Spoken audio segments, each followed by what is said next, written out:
Hi everyone, Anthony Fantano here, internet's busiest music nerd. You know who it is, and thank you for listening to this new episode of the Needle Drop Podcast. Before we get into the show, we want to remind you that this is a listener-supported podcast, which means it exists because of those who support it, and they do so in a few different ways. One, they get weekly downloads of this show via a monthly subscription on our support page. We will link you to it in the description box. Looks like this, button right there. Also, you can hit up our Amazon Associates link, where basically we get a kickback for all purchases you make on Amazon.com when you use this link. Only works in the US though, unfortunately, but you can use it to basically make purchases you were already planning on making on Amazon, and that helps out this podcast as well. Also, you can stream it on YouTube and share it with a friend. All support is appreciated. All right, thank you for listening again, and on with the show.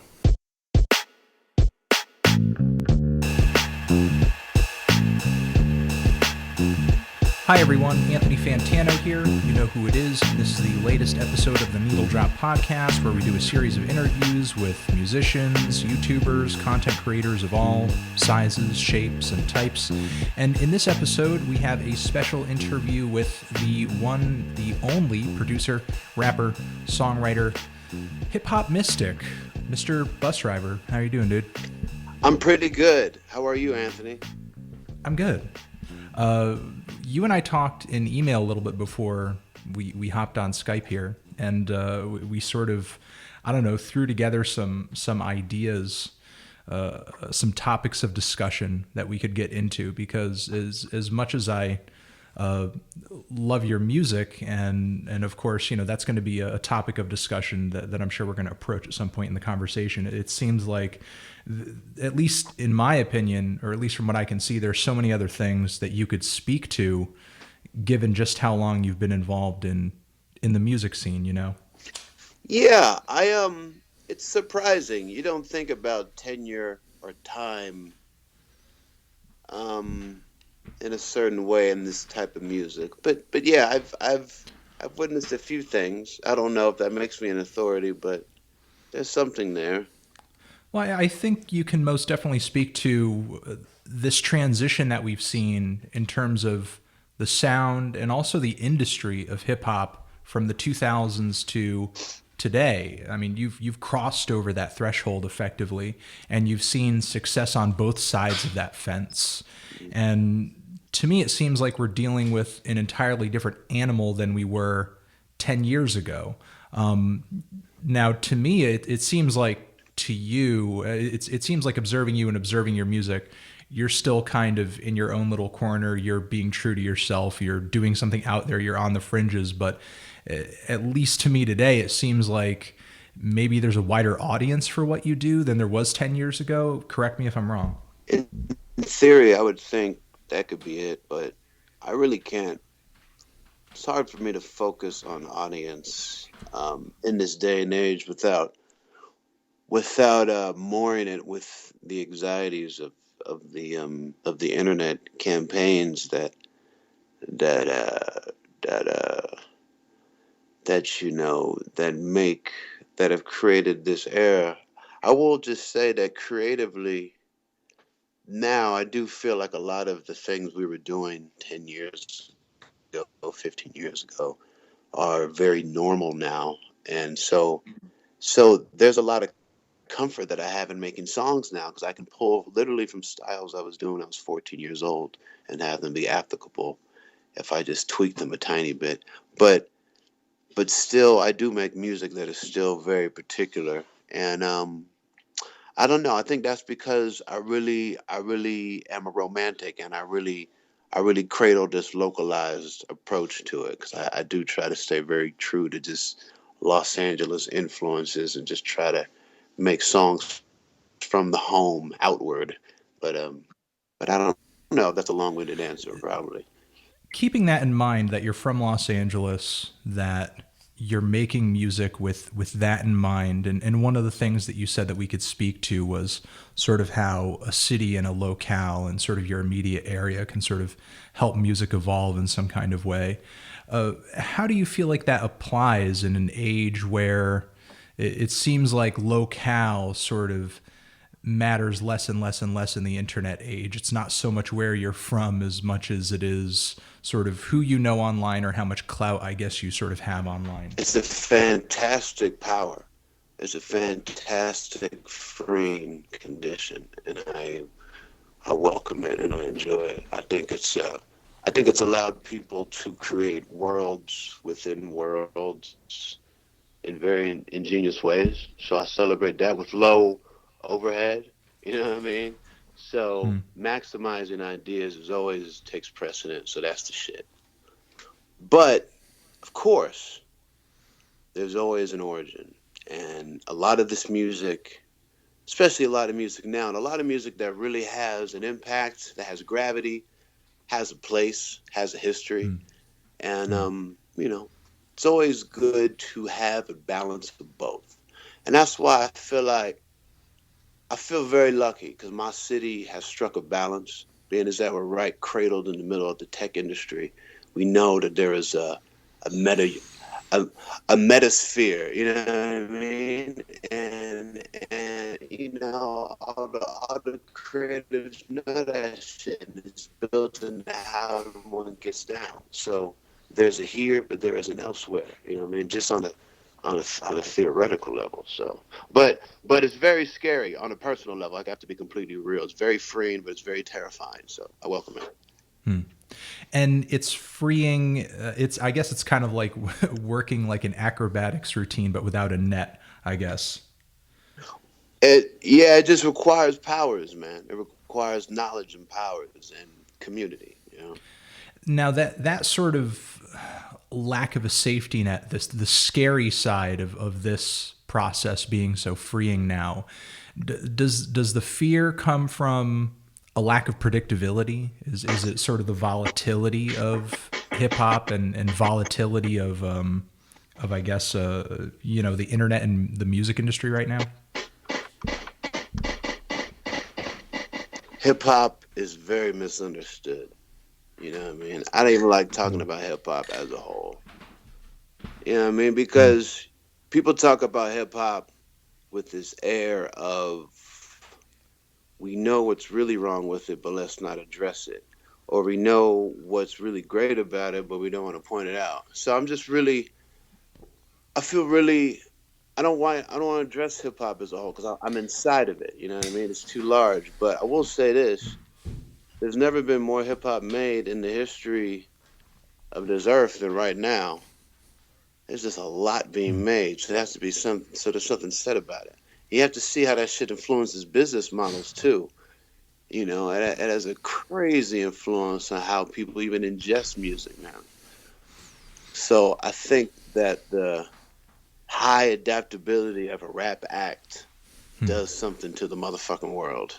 But as far as like, do people enjoy the music? That really depends on how internet savvy you are. It really does. And that adaptability, is that something that, you know, you feel like is difficult to keep up with? Because I don't know. It seems at this point in your career, you know, you've been at it for so long that I think a lot of people would presume that you'd be sort of, you know, kind of stuck in your ways at this point, but instead you continue to just kind of charge on and just like really challenge yourself. I don't know what to say about my career, but I will say that I never felt that the Bloatians or the Good Lifers had static sounds or had period specific sounds.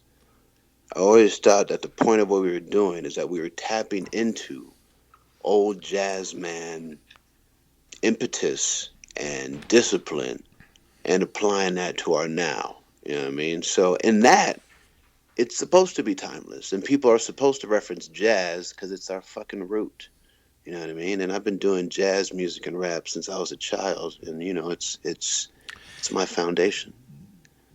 Given that genre continues to be such a huge influence on you, even given your I guess even with your latest records, you know, how does it feel to kind of see that coming back in terms of relevance? Because it seemed like for a time, especially especially in the 2000s with a lot of the very, I don't know, tight, very synthetic productions of guys like Swizz Beatz and stuff like that. It wasn't really kind of I don't know, at the forefront of the sound of hip hop, especially a lot of the club centric music. But nowadays, you've got records out there like To Pimp a Butterfly, which kind of put jazz right at the focal point of the album. It's sometimes even takes more of a precedent than just the hip hop element of the record sometimes. It's very interesting, man. Imagine it. I never could have. I didn't really see it coming. But then, I don't think anyone did. I mean, I did see it coming. I mean, my buddy L.A. Cool from Hip Hop Clan, he named his group Hip Hop Clan 2000 because he said every nigga in the year 2000 is going to be rapping like this, and it turned out to be the absolute truth. So I did believe that, and it's why I keep styling. But it's I didn't. It's what I like is how beautiful a lot of these records are. A lot of these records are really gorgeous, man. So I'm all about it. I'm all about it. I don't really I don't really discourage any of it, man. It's all just happening and taking place. But I will definitely say that when I was making my jazz rap records during the early aughts, it was there was definitely a particular isolation. What I mean? There's a very particular isolation that I felt. You know what I mean? But I think the isolation that the kind of jazz music I was making in the aughts kind of produced this headspace that I've kept up until now. And I don't know if it's good or healthy, but it's there. What you're saying about jazz music, how it sort of inspires you, how it put you in this kind of isolated place, and how it's kind of coming back in terms of relevance in hip hop records anyway, like To Pimp a Butterfly. Simultaneously, it makes me kind of think and reflect on just the state of jazz music right now. I mean, I have people who watch the show who message me that ask me whether or not I think jazz music is still alive and well. Is it dead? Is it relevant? Is it anything?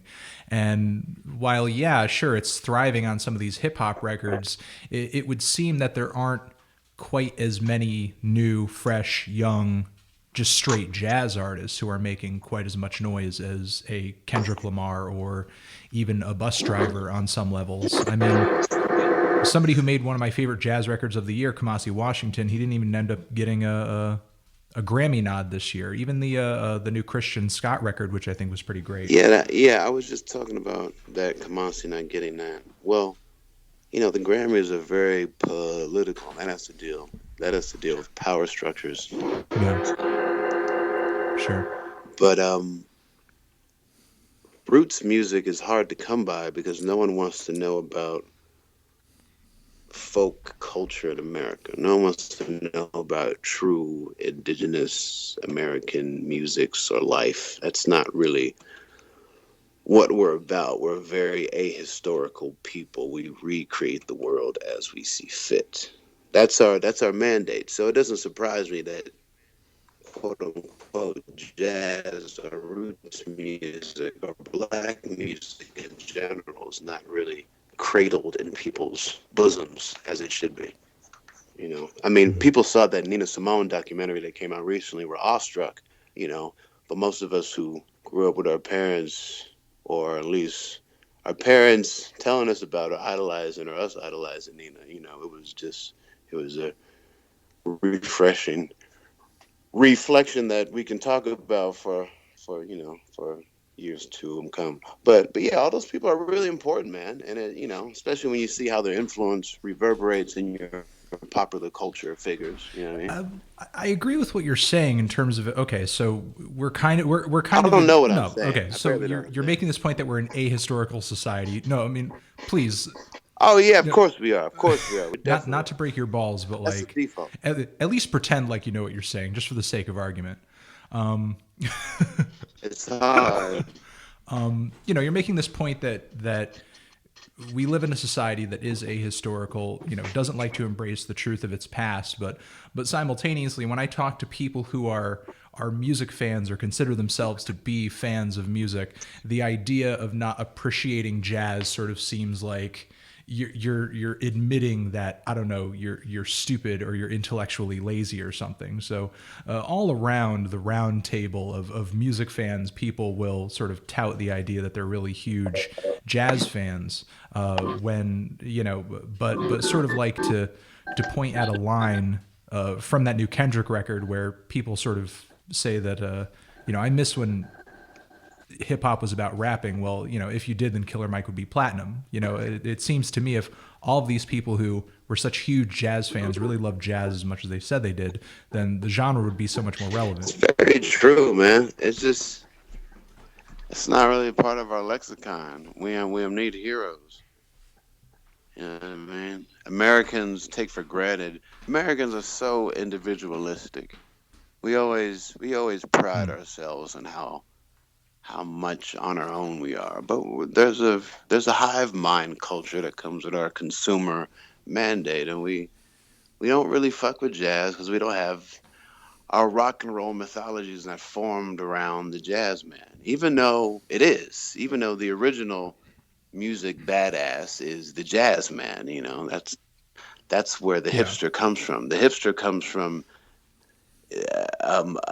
you know, white intellectuals in New York getting high and going to Harlem and, you know, and finding, you know, quote unquote real jazz niggas and kind of interpreting and mostly misunderstanding, you know, this very vigorous kind of art that was very intellectually engaging and that they akin their despair to, you know what I mean? And that just the whole hipsterism is built off that relationship and rock and roll is like how we use rock and roll to create our mythology for our stars, you know, like just reckless and just going for it. And like we don't see that with jazz now. But it's like that's where that shit comes from. So it's like, I don't know, man. I don't know. It doesn't surprise me that we ain't got our stars in jazz, but that's where all my stars are. It seems So like kind of an evolution of a cult of personality. I mean, yeah, I agree with what you're saying about jazz kind of having the hold of the root of that, but then rock and roll sort of took that cult of personality thing further. That idea that the star of the show and the centerpiece is like the coolest person you can imagine, and now it seems hip hop has taken that same torch and has kind of carried it several steps further. yeah, it did. It did take it further, but you know, it cannot be said that jazz, what people call jazz, roots music is very political music, you know, and our tastes aren't always guided by what's best for us. But anyway, it's just good to hear, man. It's always good to hear. About to rehearse for some very competent players, and it's always good to hear people play well. It's a different headspace. Well, I Yeah. mean, I don't think what you were saying was very much a diversion. I mean, it actually kind of brings me into my next point about roots music kind of being political, because you wanted to make mention of, I guess, protest music, today, why, now, and all that. Yeah. Uh, you know, you're talking about how, or you just were talking about how our interests aren't always in, I guess, our best interest.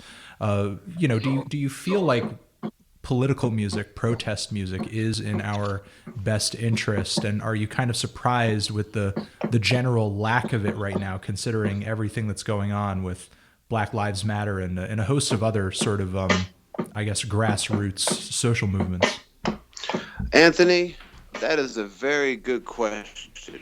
Why is there not more quote unquote protest music? Well, how does everyone feel about it? You know, it's just how do these issues settle into the general consciousness, you know? And Well, I don't think they have settled. It's very volatile. I don't think anybody's in agreement on how any of these issues are working and what the solutions to any of them are. So finding a single song to kind of define, in an anthemic like way, how everyone's feeling about a given thing, I don't think well, is very probable. people sing all right at rallies, but I will say this that people give the civil rights movement far too much. They contextualize it improperly, completely, as always. We always think that we always look at the civil rights victories like voting rights and the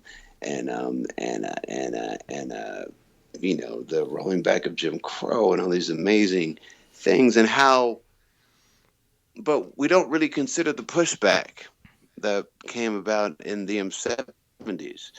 And it's really hard to like stress with people how fundamentally against this notion of like equality our systemic puppeteers are. It's just like they ain't fucking with it. It's like, okay, Black Lives Matter, okay, cool, shut the fuck up. You know what I mean? There's definitely a threshold where people don't care about black issues. So it's really grave that people express something because it's really important. You know what I mean? Like me listening to Donald Trump, who conjure up this very old fervor, this very old American fervor to make these, to create this divisive populist argument so he can get into office.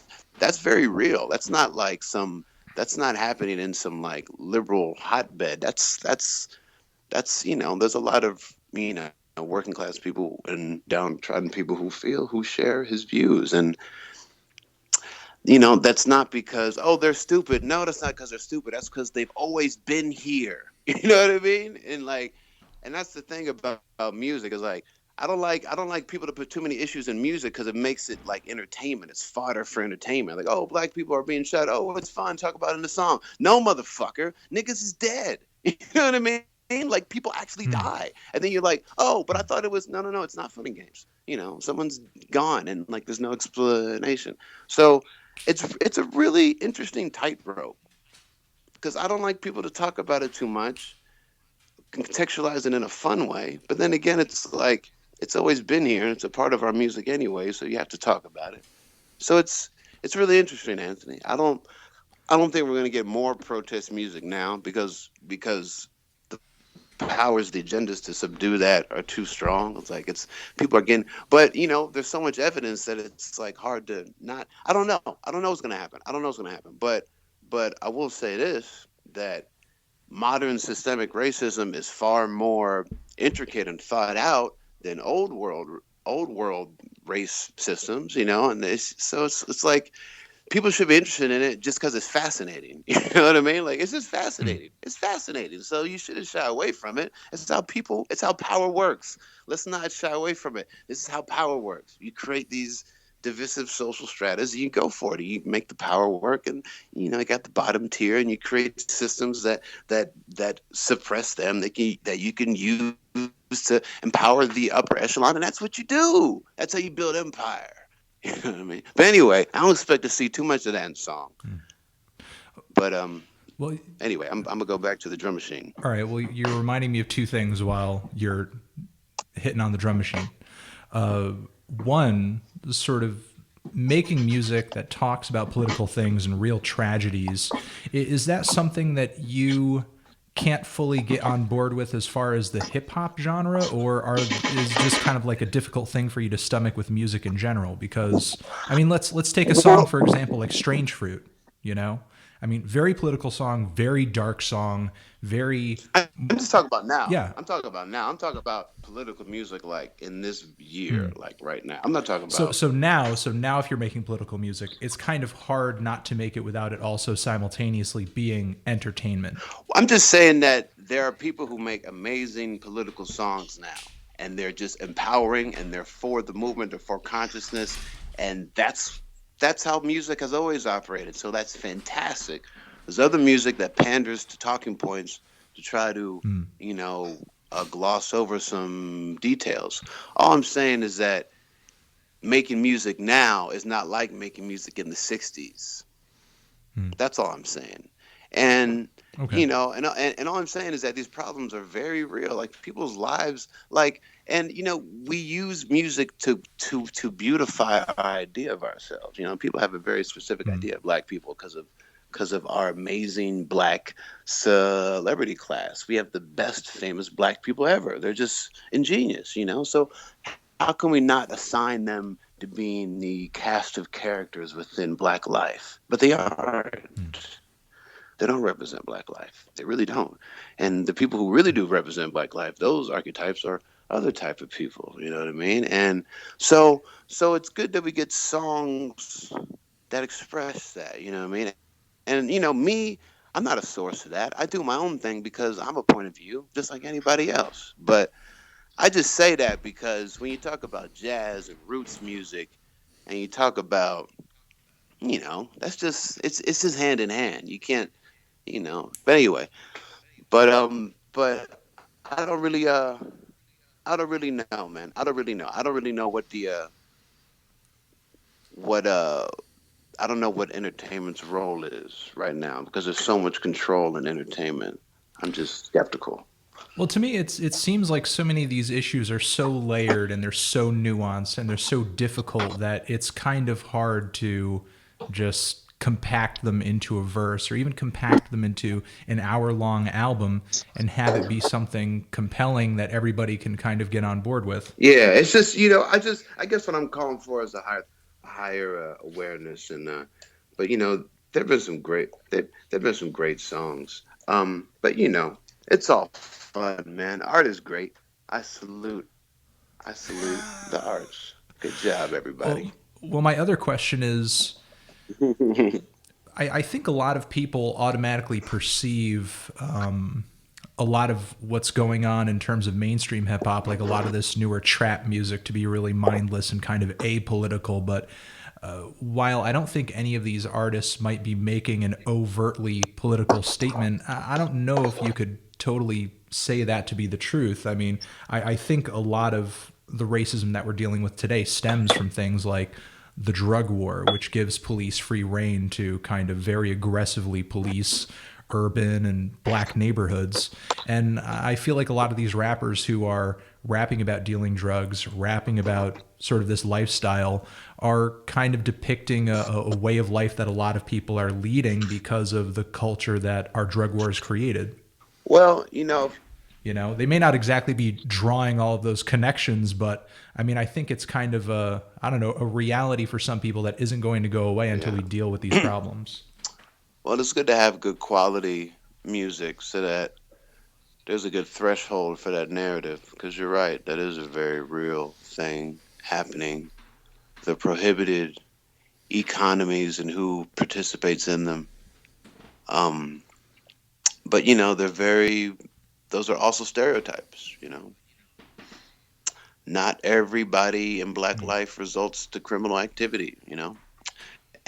And criminal activity shouldn't be a precondition for a whole type of music. I think that's ridiculous. And that's always been my presence, even in my own crews, has been to be so vanilla and in touch with white knowledge, but still just like nigga-ish enough to kick it. And just, I don't know, that's always been a place with me because I don't really think we need to be one type of way. But that being said, it's hard to get narratives across, you know what I mean? And music right now is all about narratives. It's not really about music. It's about a personality. It's about star quality, And it's hard to make smart ass music and rap and have star quality because there's a lot of words in the shit. but that being said, that's not really my objective. I don't really have. I'm not trying to. I mean, I want everyone to do well, and I want the ideas to go further. But I've kind of a weird career that doesn't really. It's something else rather than being a springboard to a Coca-Cola ad. Well, it's definitely something else, but I think you defined at least a good chunk of it right there by saying, that there is a quality of what you just kind of referred to as white knowledge there, while also, having a strong black message to it. I'm not exactly sure what the question is, but I find it very interesting that you kind of ride those cultural, racial lines in a society where it seems like people on both sides of that fence identify very close with their race, identify very close with their culture, and rarely, if ever, step outside of it to either learn something new or challenge their own preconceptions. That's very important to my music, to my humor. I mean, I get a lot of friends, not friends. I get people, fans. I mean, first of all, I don't.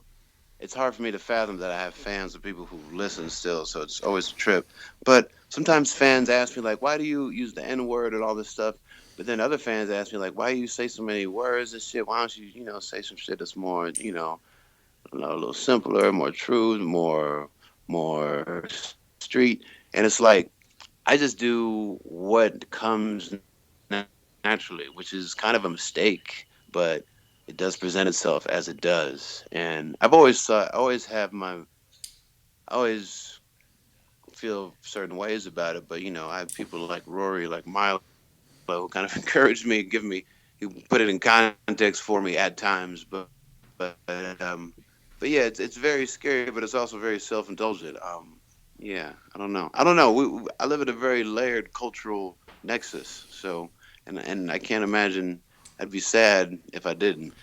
And when you say it's a mistake, you just mean in terms of marketability, right?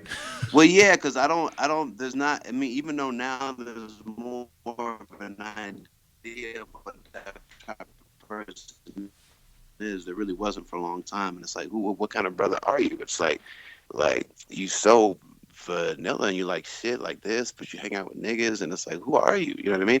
And I don't know. That's something very real about my own life that I brought to music. You know, what I mean, that's just who I am. But but yeah, being that, what am I trying to say? Being that is very difficult and freeing all at the same time. But it's something to do.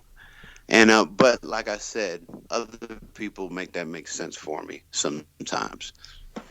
I'm being very vague, by the way, because I'm away from my drum machine. I went to the kitchen, but now I'm back in the living room Got with the it. drum machine. You were just mentioning Rory there, who I interviewed a little earlier this year, and he hadn't mentioned this in detail at the time, but he was talking about how he had left L.A. and how he was back in his home state. But I guess partially that had to do with the recent I don't know what you would call it, the demise of Hellfire Club, or is it just something more hiatus like, or is it I don't know. Well, I don't know. We all had to leave that umbrella, so that's not going to happen under that umbrella anymore. And a lot of that had to do with, I guess, what Rory has explained. And it's unfortunate. We worked hard to make it presentable at a certain point. So, and I personally had a lot more plans for it that aren't happening. But it's okay. I stand by all the work that we did and how that went down. Yeah. What was his leaving kind of key to whether or not the group sort of continued? Because at least from an outsider perspective, it seemed like the formation very much had to do with him, sort of how his come up had grabbed the attention of you and Open Mike Eagle, and then there were sort of collaborations featuring the three of you, and then No Can Do was kind of looped in. Let me let me ex- let me explain you my career in Hellfire. I began, I think, at the end of 2010, and I saw it as being something amazing and viable, something that my young homies were Okay. doing, No Can and Mike Eagle and everybody. So I joined. I became a part of it, and we did Yep. Flashbang, Grenada, and Mike did a bunch of Got it. things. And then we met Rory, and I became aware of him, and we made a decision in a tour van, and we said we should include him in the fold. And I was reluctant at the time, but soon became very, very, very, very, very happy about it. And then things transpired from there. But but yeah, I've been very involved in everything that Rory's been talked about. I've been very involved, and I have a whole different side to it that I don't really care Hmm. to disclose. It's not really that important. I think what's important is that everyone makes incredible work, and that you're gonna see a lot more in the future. And but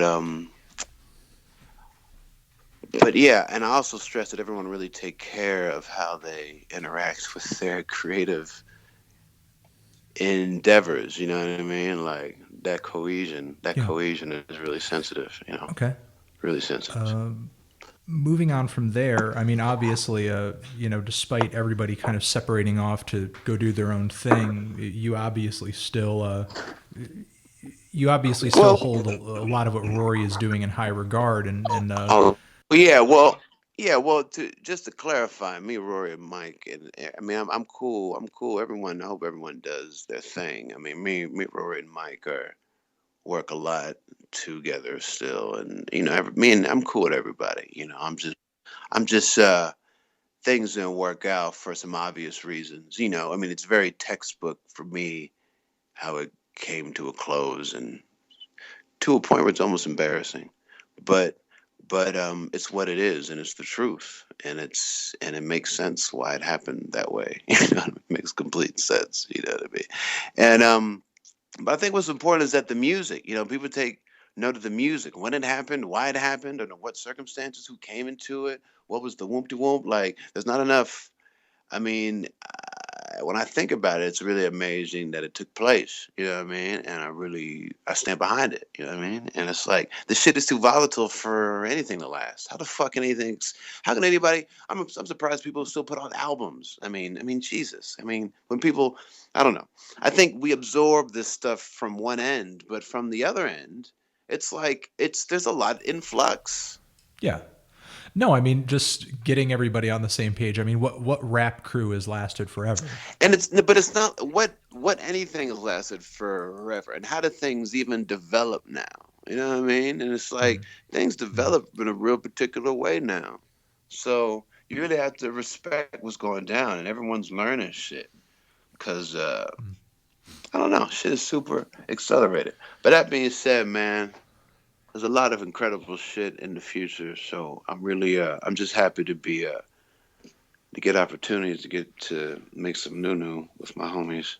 It's always All great. right. Well, let me make that my next question. Considering the volatility, considering how quick things are to change and how things are moving and evolving in a very particular way, and given that there are records out there that I know that you find to be really forward thinking, like Rory's new record, like Kendrick Lamar's new record. Does the future of music, hip hop in particular, really excite you? Is there sort of more, I guess, hope for you in the future than fear? I've The future of hip hop, unfortunately, is in my own personal sphere. It's Mm. literally within.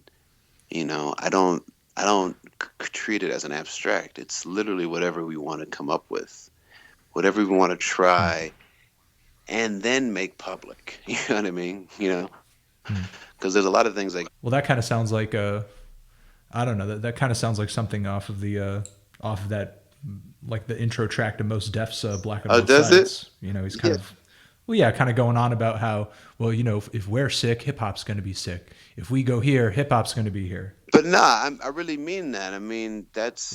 that's how I feel about it. I don't feel like there's an act. I feel like a few people who I work with, they can have enough sway to be. This is a marker. You know what I mean? And I think it's important to take that responsibility because you want to affect hip hop. I mean, you want to participate in music in real time because when you do that, it's enthralling and you learn about the world, and you make a more complete piece. But yeah, I feel that way though. It's just it's Mhm. happening now, the future is what we decide to make it from the end of this year, and this wacky year. Well, it's sort of what we make it, but we But we have but no but direct we have no clue what direction it's going in. yeah, but it's like I don't really care. But it's like it's hard to even. I don't know. I feel like you asked me that question and I conceded to it, but I wouldn't really refer to hip hop in that way, like because it's Well, more. I mean, it doesn't necessarily need to be hip hop specifically. I'm just Yeah, talking about music in general. yeah. Is the future more exciting than scary for you in Well, terms of the people who are releasing music, where you sort of see music moving? well, it. I guess what I wanted to say is that we're gonna make it exciting if we don't think it is, Hmm. but how we make it exciting has to be different from how we have been.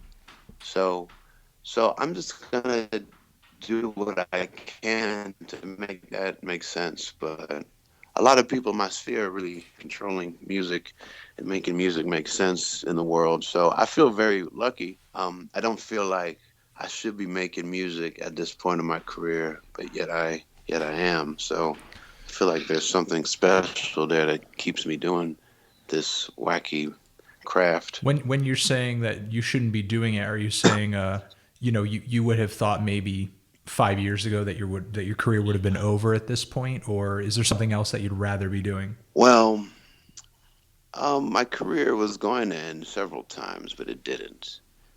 But just doing this Hmm. stuff. But I don't know what's going on. It's kind of a wacky cosmic dance, and we're gonna see where things go. I mean, there are a lot of other things that I personally should, can, and am trying to do, but hip hop and the whole the driver concept, and that whole thing is that's still there are a few things we can still do with that. All right. So, having a few things to do with it in the future, I mean, would you be able to, centering on your music now, give us a hint or give us an idea as to, any sort of direction sonically that you might be trying to take your next song, your next project, your next record? Or I know earlier you were kind of alluding to a side project. Oh yeah, well there are a few different bands and endeavors I have under development, and but I don't know what's going to be prioritized, and I'm just going to see what moves everybody and put it forward. But I do have a few different turns from what things were. I guess I should talk about Thumbs a little bit. Thumbs to me was kind of an extension of Perfect Hair, a little bit, and it was an extension and then a launch pad. But yeah, there's some other directions. So we'll see. I don't know. There's a lot of I'm making music with a lot of players and a lot of really talented people and by myself. You're talking about bringing sort of live instrumentation into the fold, like Well, there's always live instrumentation in the fold. It depends on how it's presented and utilized. well, I guess these players that you're talking about, have you worked with them before, and what are they playing? What kind of music are they bringing to the table? There's a band from Los Angeles that I used to work with the Freestyle Fellowship Oh, okay. called the Underground Railroad, and Hmm. I work with them. I'm about to play with them tonight, below in theory in Los Angeles, and we're gonna just read from the spell book and see what it do. And so yeah, I do that to kind of. It's great. It's a real privilege because they're the band I grew up idolizing as a teenager, and we just. Well, yeah, I mean, as far as '90s acts go, I mean, there aren't many hip hop artists that sort of fused jazz. I mean, not that I could think of in the way that they did. Yeah, well, those are my OGs. They brought me into this world of doing things. Yeah. Countless hours. I've rapped countless hours of Micah Nine. Like I can't even tell you how many times I have my mind blown in private by that strange man.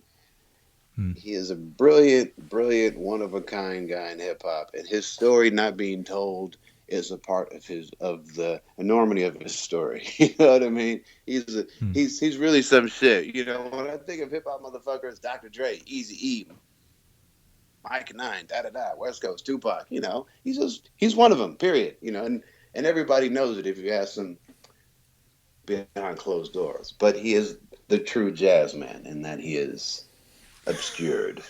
You know, beautifully as such, beautifully as such. But that's my OG. Was there a point at which he sort of, might have turned away from the limelight in the way that a guy like Eazy-E didn't? You know, which I've heard other artists having done. Scarface sort of comes to mind. As an artist who it seemed like he, had some serious mainstream staying power and potential, but instead he kind of opted to, instead I guess kind of stay true to his roots and just make music that now people, I mean, while he's no Jay-Z, people look back on a lot of his records and just see them as classics. I don't know.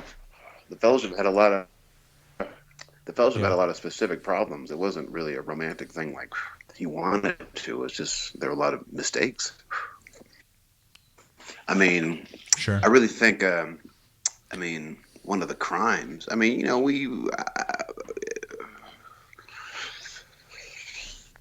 the Fellowship story is one of the great crimes of my scene. You know what I mean? Like, why were they not embraced? Why? You know what I mean? So, you bringing that up, like, that's like the linchpin of, that's like, yeah, like, why not? Why did it happen? Well, there were a lot of mistakes. Jupiter went to jail. There were a lot of, weird things with the solo deals after their last record with Island, and some of the solo deals didn't work out. Mike didn't. I don't know what happened. Honestly, I don't really have all the details. I would like to hear him. I've been thinking about asking Mike and maybe interviewing him somewhere, but it's a really fascinating story, and it's it was at such an important time that where it really could have changed how shit went, because Micah had the same management as D'Angelo, and he was grooming both of them at the same time. You know what I mean? So imagine that. You know what I mean? So the Micah 9 story is tragic and beautiful, man. But that's my brother, and he's still killing it. He's still amazing. So see him wherever he may be. All right. Before I ask you, one of my last questions over here, is there anything else that you sort of wanted to say in terms of, your latest mixtape, Thumbs? I mean, you mentioned that it was kind of an extension past Perfect Hair, but, was there anything else you kind of wanted to enlighten people to as far as the material you put on this tape? Yeah, I really just, I wanted to rap a little bit more without some filters, and just kind of flex a tiny bit more before move on to something else. And Thumbs at certain times was a hodgepodge, but then it came together into something. There are a lot of songs that had a lot of different life in them. All those songs kind of have different stories to them, but I don't know. It's I really am like impressed with the folks that get to work with. So everyone really murked it on that tape, and it's just really a celebration of us getting down. That's just kind of like day to day. I wanted Thumbs to be kind of like this is what we do. Like, and that's why I called it a tape, because it really was kind of that. It's just like, this is what we do, rather than mission statement, narrative, world crushing. Campaign style. But that's just how I feel about music right now.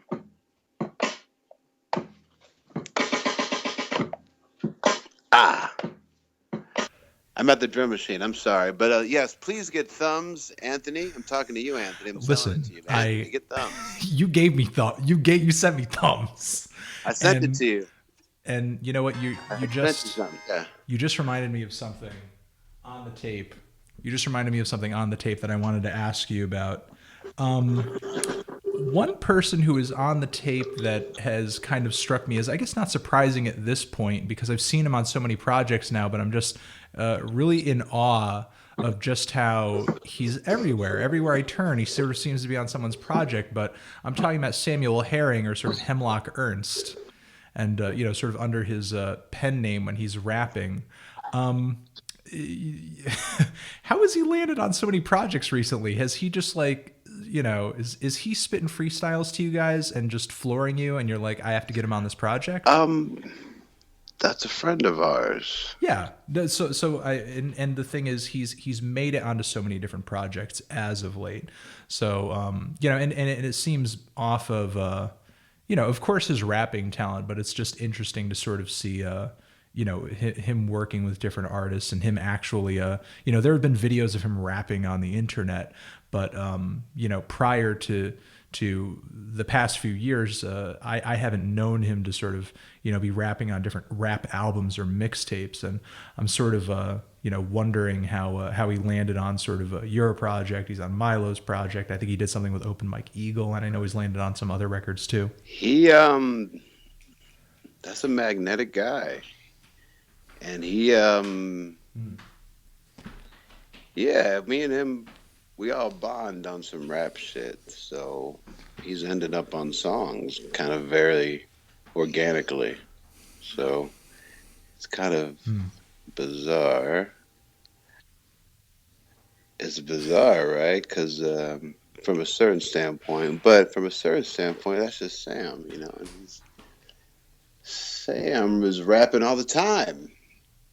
Every time I see him, we're constantly in the act of spitting. So it's surprises me there's not more of it out in the world, because a lot of it is he's a very rap centric guy. So I can't really answer that, but it just took place. Well, as far as you know, is there any chance of him sort of working on a new solo project or something that'll just kind of be focused on him? Maybe his own production, maybe production from someone else? I don't know. I don't know what he's doing. I'm not really sure. But I do know that he's a very hungry guy. I mean, as he has a hunger within the rap world. So something's gonna happen. All right. I don't know what. But that being said, I'm about to get cookie face, and I've got the beat machine playing, and I just turned it on, and that's how I'm feeling. Live from Los Angeles, this is Driver. I have not had breakfast yet, but at least I'm here, Anthony. Thank you so much for the interview, man. It was really dope. Thank you for coming on to talk, dude. Yeah, it was tight. I don't know if we talked about thumbs enough, but honestly, when I think about it, it's just a swirl of colors when I think about how he made it. And I don't know. It's all confusing. We actually finished Thumbs in the summer, but we couldn't even put it out. Well, we're gonna end it on that, and we're gonna remind everyone to get Thumbs. We have placed a link down there in the description box where you can buy it. You could stream it and listen to it, as well as a lot of Busdriver's other recent projects. I'll also drop a link to his Perfect Hair record as well, which I very much recommend. And I want to thank Busdriver one more time for coming on, talking to me, and playing his drum machine too in the background. Hell yeah, what up?